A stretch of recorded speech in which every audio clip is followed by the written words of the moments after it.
हिंदी सुलभ भारती 7वीं कक्षा। पाठ छठा। चंदा मामा की जय। स्वाध्याय। प्रश्न पहला। नीचे लिखे वाक्य किसने किससे कहे हैं? इनमें से पहला, हम तुम्हें कड़ी से कड़ी सजा देंगे। रात रानी ने सुनील से कहा है। सुनील भैया को कड़ी सजा मत दो। अनिल ने रात रानी से कहा है। मैं अब कोई शैतानी नहीं करूँगा। सुनील ने रात रानी से कहा है। सबको क्षमा किया जाता है। रात रानी ने सब बच्चों से कहा है। प्रश्न दूसरा। उचित शब्द द्वारा रिक्त स्थानों की पूर्ति करो। शब्द: लड्डू, गुणवाले, विशेषकर, अन्याय, अपराध। पहला, ये रोने वाले बच्चे हैं डैश, यह अनिल। ये रोने वाले बच्चे हैं विशेषकर, यह अनिल। दूसरा, इन्हें डैश के अनुसार सजा देंगे। उत्तर: इन्हें अपराध के अनुसार सजा देंगे। तीसरा, रोने से खाने को डैश मिलते हैं। उत्तर: रोने से खाने को लड्डू मिलते हैं। चौथा, रात रानी, तुम बच्चों पर डैश कर रही हो। उत्तर: रात रानी, तुम बच्चों पर अन्याय कर रही हो। पांचवा, ऐसे डैश बच्चों को तो हमारे यहाँ सज़ा नहीं दी जाती। उत्तर: ऐसे गुण वाले बच्चों को तो हमारे यहाँ सज़ा नहीं दी जाती। प्रश्न दूसरा। इस एकांकी का सारांश अपने शब्दों में लिखो। उत्तर: प्रस्तुत एकांकी द्वारा शांति प्रियता, बड़ों का आदर, छोटों से प्यार और बुरी आदतों को त्यागने के लिए प्रोत्साहित किया गया है। न्यायाधीश के रूप में बैठी रात रानी के समक्ष नींद परी सुनील पर कार्यवाही कर रही है। अनिल घर पर चाय की कप प्लेटें तोड़कर और अपनी माँ से पीटकर सोया था। इसके अलावा वह अपनी माँ का कहना नहीं मानता, समय पर खाना नहीं खाता और खेलने के समय खेलता नहीं, पढ़ने के समय पढ़ता नहीं और कोई भी काम समय पर नहीं करने का आरोप है। इन आरोपों को सुन रात रानी उसे कड़ी से कड़ी सजा देने की घोषणा करती है। यह सुनकर अनिल रो पड़ता है और अनिल को देख सब रो पड़ते हैं। सब मिलकर सुनील को सज़ा न देने की याचना करते हैं। तभी चंदा मामा आ जाते हैं और वह बताते हैं कि ये बच्चे एक दूसरे को बहुत प्यार करते हैं, आपस में कभी झगड़ते नहीं हैं। प्रश्न दूसरा। इस एकांकी के पसंदीदा पात्र का वर्णन करो।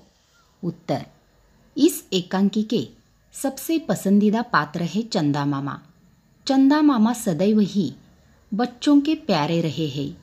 इस एकांकी में चंदा मामा बच्चों की पैरवी करते हुए रात रानी से कहते हैं कि उन्हें क्षमा कर दे।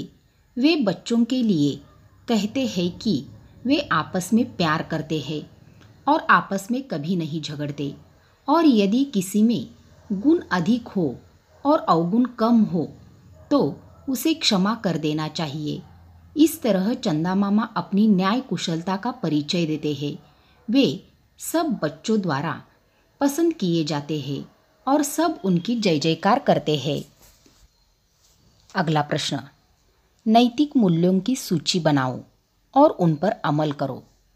उत्तर: बड़ों का आदर करना, छोटों से प्यार करना, गरीबों एवं लाचारों की मदद करना, गुरुजनों का आदर करना, सबसे विनम्र व्यवहार करना, घर में अपनी किताबें, वस्तुएं उचित स्थान पर रखना, माँ व पिताजी के कामों में हाथ बटाना, वृद्धों की सेवा करना, समाज हित में कार्य करना, परिसर में सफाई बनाए रखना, पर्यावरण की रक्षा करना एवं वृक्षारोपण करना। भाषा की ओर। इसमें पहला है समुच्चय बोधक अव्यय। जो अविकारी शब्द दो शब्दों, वाक्यांशों या वाक्यों को परस्पर मिलाते हैं उन्हें समुच्चय बोधक अव्यय कहा जाता है। और, परंतु, अथवा, तो, क्योंकि शब्द समुच्चय बोधक अव्यय है। निम्नलिखित वाक्य पढ़ो और मोटे छपे शब्दों पर ध्यान दो। पहला वाक्य, सर्वेश ने परिश्रम किया और इस परिश्रम ने उसे सफल बना दिया। दूसरा, मैं कर्ज में डूबा था परंतु मुझे असंतोष न था। तीसरा, प्रगति पत्र पर माताजी अथवा पिताजी के हस्ताक्षर लेकर आओ। चौथा, मैं लगातार चलता तो मंजिल पा लेता। पांचवा, मुझे 100 के नोट देने पड़े क्योंकि दुकानदार के पास 2000 के नोट के छुट्टे नहीं थे। इन वाक्यों में आए और, परंतु, अथवा, तो, क्योंकि शब्द अलग अलग स्वतंत्र वाक्यों या शब्दों को जोड़ते हैं। जो अविकारी शब्द दो शब्दों, वाक्यांशों या वाक्यों को परस्पर मिलाते हैं उन्हें समुच्चय बोधक अव्यय कहा जाता है। और, परंतु, अथवा, तो, क्योंकि शब्द समुच्चय बोधक अव्यय है। अगला है विस्मयादि बोधक अव्यय। निम्नलिखित वाक्यों को पढ़ो। वाह, क्या रंग बिरंगी छटा है। अरे, हम कहाँ आ गए। अरे रे, पेड़ गिर पड़ा। छी, तुम झूठ बोलते हो। शाबाश, इसी तरह साफ सुथरा आया करो। ऊपरयुक्त वाक्यों में वाह, अरे, अरे रे, छी, शाबाश शब्द क्रमशः खुशी, आश्चर्य, दुख, घृणा, प्रशंसा के भाव दिखाते हैं। जो अविकारी शब्द वक्ता के हर्ष, शोक, घृणा, विस्मय, भय आदि भावों को व्यक्त करते हैं उन्हें विस्मयादि बोधक अव्यय कहा जाता है। स्वयं अध्ययन में सौरमंडल की जानकारी पर लघु टिप्पणी तैयार करो और बताओ। ग्रहों का क्रम, उपग्रहों की संख्या, पृथ्वी का परिक्रमा काल। ब्रह्मांड में अनेकों सौरमंडल है। हमारा सौरमंडल सबसे अलग है। उसका आकार तश्तरी जैसा है। हमारे सौरमंडल का केंद्र सूर्य है और अन्य खगोलीय पिंड आपस में गुरुत्वाकर्षण शक्ति से जुड़े हैं। सूर्य और मंडल के मध्य स्थित एक विशाल तारा है। यह तारा हमारी पृथ्वी से लगभग 13 गुना बड़ा है। अन्य प्रधान ग्रह सूर्य से दूरी के बढ़ते क्रम में है। बुध, शुक्र, पृथ्वी, मंगल, बृहस्पति, शनि, अरुण यानी यूरेनम एवं वरुण यानी नेपच्यून। बुध सूर्य से सबसे करीबी और नेपच्यून सबसे दूर है। इसके अलावा प्लूटो को पहले 9वें ग्रह के रूप में माना जाता था, परंतु अब उसे 12वें ग्रह के रूप में माना जाता है। यम, प्लूटो के अलावा एरी, सीरीज, होमिया, माकी भी 12वें ग्रह है। इसके अलावा 166 ज्ञात उपग्रह एवं अन्य छोटे खगोलीय पिंड जैसे बृहग्रह, पट्टी, धूमकेतु, उल्काएं, बर्फीली क्विपर के पिंड और ग्रहों के बीच की धूल ये लघु सौरमंडलीय पिंड है। यह सभी ग्रह सूर्य के चारों ओर एवं उपग्रह अपने ग्रहों की परिक्रमा करते हैं। पृथ्वी सूर्य की परिक्रमा 1 वर्ष अर्थात 365 दिन में एवं अपनी धुरी पर अपनी परिक्रमा 24 घंटे अर्थात 1 दिन में पूरी करती है। वाचन जगत से भारतीय मूल की किसी महिला अंतरिक्ष यात्री संबंधी जानकारी पढ़ो तथा विश्व के अंतरिक्ष यात्रियों के नाम बताओ। भारतीय मूल से राकेश शर्मा भारत के पहले एवं विश्व के 148वें अंतरिक्ष यात्री थे।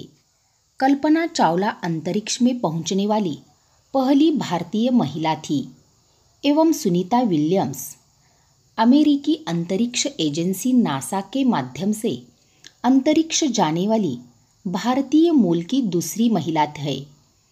अमेरिका के अंतरिक्ष यात्री Anna Lee Fisher, Kathryn Dwyer यूहिवन, Judith Resnik, Margaret Rhea Seddon, Sally Ride. चीन के अंतरिक्ष यात्री जहाही जहीगांग, यांग लिवई, लिऊ यांग। रूस के अंतरिक्ष यात्री यूरी गागरिन। मेरी कलम से किसी दुकानदार और ग्राहक के बीच होने वाला संवाद लिखो और सुनाओ। जैसे माँ और सब्जी वाली।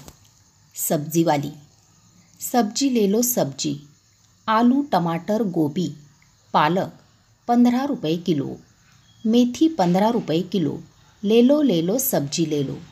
माँ, क्या क्या लाई सब्जी में? सब्जी वाली, सब कुछ है भाभी, आलू है मटर है गोभी है। बोलिए आपको क्या दूँ? माँ, मेथी कैसे लगाई? सब्जी वाली, मेथी 15 रुपये किलो लगाई भाभी। माँ, 15 रुपये किलो? 10 रुपये किलो में लगाओ ना। सब्जी वाली, नहीं भाभी, ताज़ी सब्जी है और सब्जी कितनी महंगी हो चुकी है, हम लोगों को भी नहीं परवड़ता। माँ, क्या कमला, तुमसे ही तो हमेशा सब्जी लेती हूँ, ज़रा 5-10 इधर उधर कर दो ना। सब्जी वाली, ठीक है, दी 10 रुपये में। और बोलिए। माँ, और टमाटर कैसे दिए? सब्जी वाली, टमाटर 10 रुपये पाव, 40 रुपये किलो। माँ, बाप रे, 40 रुपये किलो? ठीक है, एक पाव दे दो। कितने हुए? सब्जी वाली, 20 रुपये हुए भाभी। और कुछ?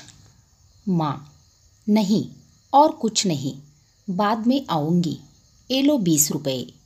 सब्जी वाली, ठीक है भाभी। खोजबीन, इस वर्ष का सूर्यग्रहण कब है? उस समय पशु पक्षी के वर्तन परिवर्तन का निरीक्षण करो और बताओ। सूर्य ग्रहण के काल में अचानक होने वाले अंधेरे से पक्षी जानवर चल विचल हो जाते हैं। अचानक होने वाले इस घटना से उनका वर्तन भी विचित्र होता है।